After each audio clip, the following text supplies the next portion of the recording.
I have a hot take that might get me killed. And this hot take is that Black Ops 6 Zombies is the second best zombies game we have ever received. I know it sounds crazy, but when you look at the whole package and everything that we've gotten, I am pretty sure that this is the second best zombies game we have ever had in terms of content, in terms of Easter eggs, in terms of maps, in terms of gameplay, especially. We all know that Black Ops 3 is the greatest of all time. It cannot be topped, so I'm not going to argue that. But Black Ops 6 has the most positive overall reaction to it out of any game that we've ever received. Even Black Ops 3, yes, we look back fondly on Black Ops 3 as the best, but during that game, people weren't happy the entire time. And I know that we had some stinkers with some content seasons here in Black Ops 6, but overall, this game kept us fed and we ate really good. This game, objectively, and this is something that no one can really argue with, objectively has the best boss fights out of any zombies game ever. Yes, Der Eisendrache has a great boss fight. I'm talking about collectively, all maps. Every single map in this game has something unique about the boss fight, and they're good. I'd say the Tomb, even though it wasn't the best map, probably has the most unique boss fight we have ever had that is actually challenging. The Reckoning has two boss fights. One that is significantly harder than the other. And to be honest, I haven't even completed the Richthofen boss fight. I have died way too many times to count. And that is why I say Black Ops 6 overall has the best boss fights of any game out there in terms of zombies and Call of Duty. Infinite Warfare started off strong, but it fell off in the end. Black Ops 3 had some really weak ones with Shadows of Evil and Revelations. This game, overall, let's just look at it. We have Patient 13, which was phenomenal. Difficult at the beginning of the year. Great soundtrack. Liberty Falls, which was more of like a survival style boss fight. Then comes Citadel de Mor, and we have the Guardian boss fight, which is arguably harder than Patient 13. Then comes the Tomb with a boss fight that is so unique and so different that we've never seen it before, where we're literally fighting the Sentinel artifact mixed with insanely powerful HVTs.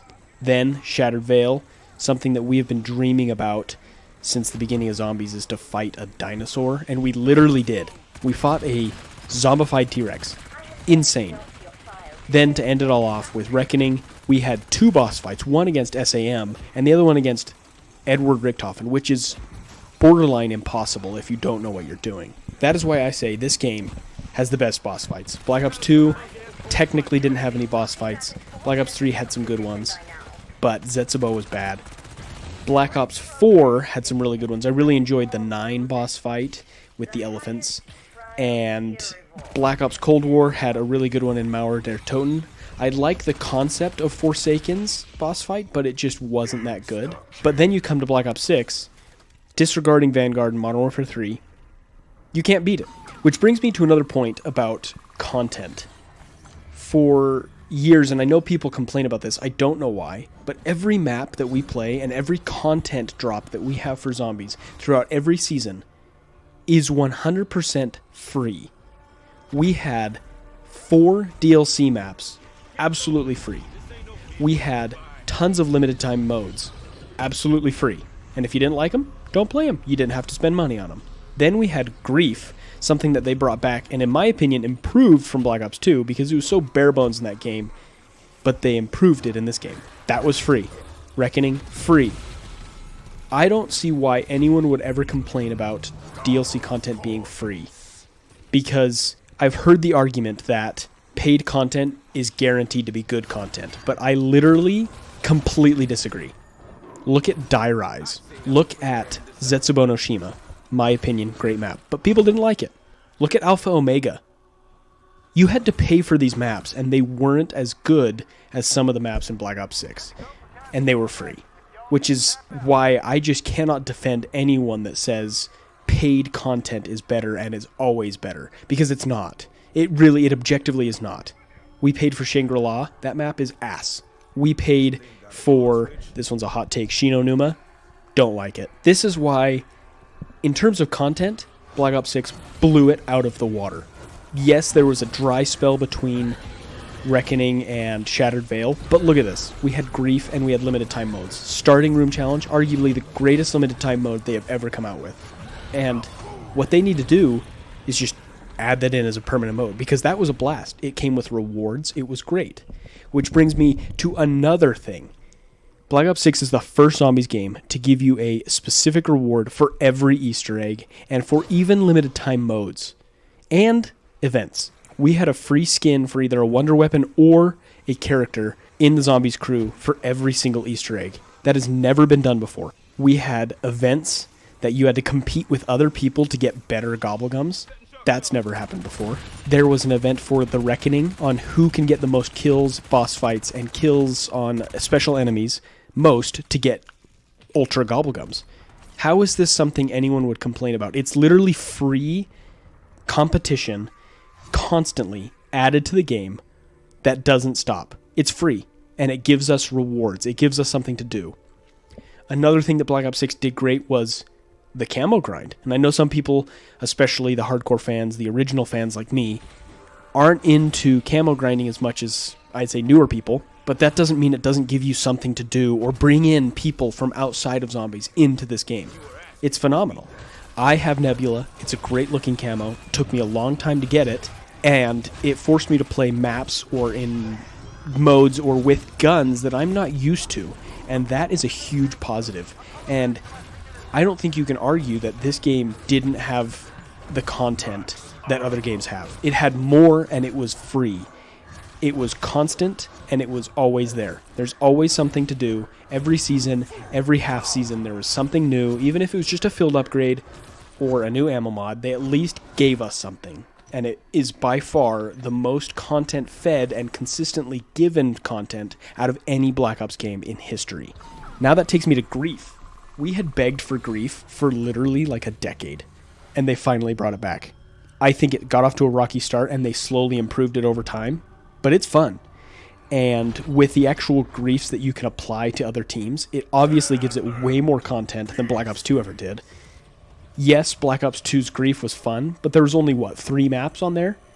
This gave us, I think there's a total of 12 or 14 that we can play on. It's competitive, it's difficult, it's fun, and it's free. They also brought back Gobblegums from Black Ops 3, which was, in my opinion, a huge win. I know not all of them are the best, but you can't tell me that Shields Up, being a blue, was not the greatest decision ever, because that is the greatest Gobblegum in the game. We have Perkaholic, we have Hidden Power, arguably the best, if not the best, Ultra Gobblegum in the game. And they're all just modifiers. They can add and boost the game mode without literally breaking the game. And that is why it's so good. And it's fun to earn them. There's no Black Ops 3 gambling system, so it's just randomly given through time played instead of Liquid Divinium and spinning.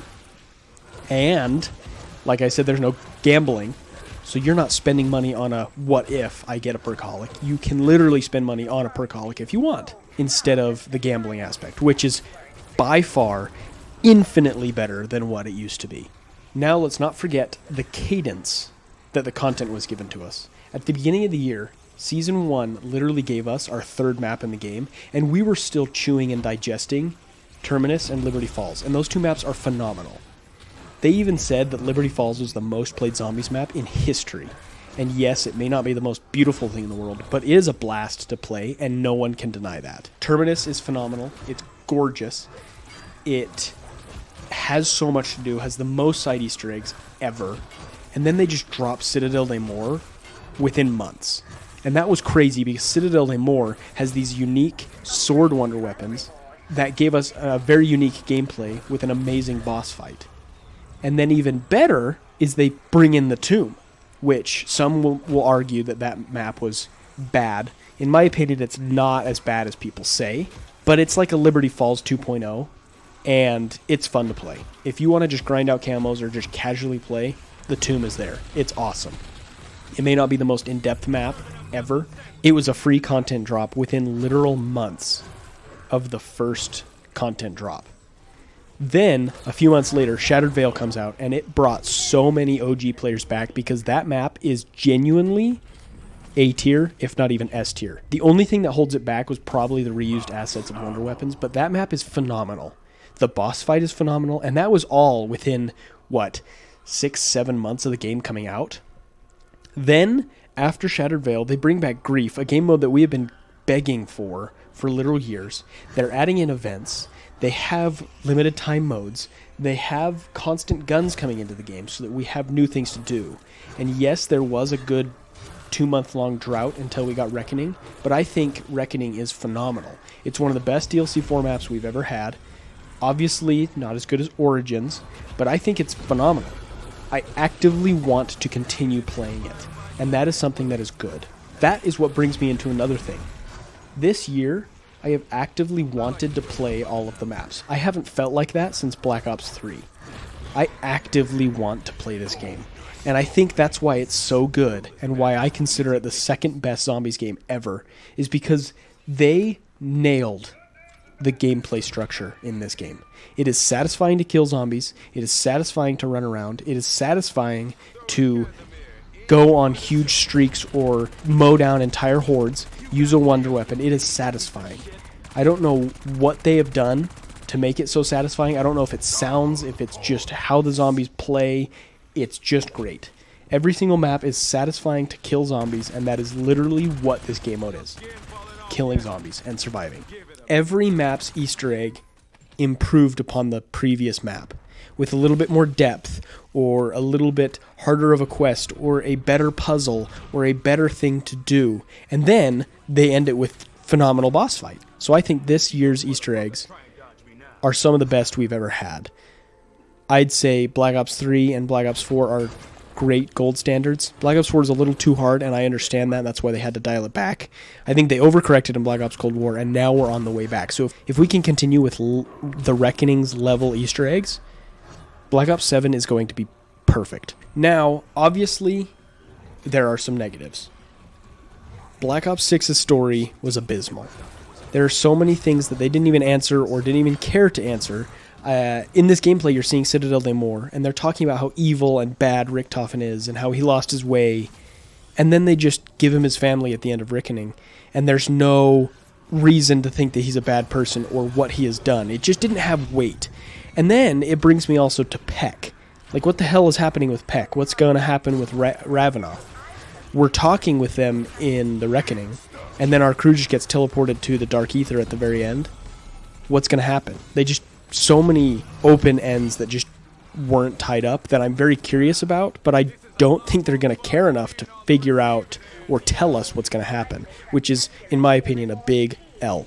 The story was not good. I don't like the dialogue between characters. Yes, there was some, but it just didn't feel as full as the older games like Black Ops 4 and Black Ops 3.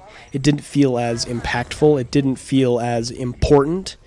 And I think that's also partially due to the voice actor strike. They probably just didn't record voice lines, and they didn't make intro and outro cutscenes. Like, the Tombs was terrible. There was literally nothing said, and that's not good. And I think that is going to forever have a big effect on this game and put a big stain on it, on why people don't like it as much. But gameplay-wise, one of the best games ever. Story-wise, it's not very good. To the point where Cold War, even though we didn't have operators in Cold War, had a better, more motivating, intriguing story, whereas this game didn't, because they just didn't fully flesh it out. Another negative that I have, which I hope is an improvement on Black Ops 7, is all of the maps roughly felt the same. There was nothing really game-changing or different in them. They all had the same items to get. They all had the same items to be craftable. They all had the same types of Easter eggs. There was nothing unique about them. And that's something that I hope they improve upon in Black Ops 7, because you can just go into the Citadel Daymore crafting table and get yourself everything there that you can get in Reckoning. I think they should pick and choose and change it so that some things you literally can't do in some maps and some maps you can. So if you want a specific mechanic, you have to play a certain map to get that mechanic. And I think they were improving. They added the golden armor in the Tomb, which was very unique. And then they also added the Aetherblade in Reckoning. But I think they need to go farther, because there are things in all of these maps that could have been improved in terms of unique diversity, but there isn't. But anyways, that is why I think this game is literally the second best zombies game ever. It's gorgeous, it's fun, it's free, the content was amazing, and it was constant. And that's something we can't complain about. So let me know your thoughts in the comments below. I know I'm probably going to get roasted for this and told I'm an idiot or I'm a shill, but I'm excited for Black Ops 7, and this game was honestly one of the best zombies games ever.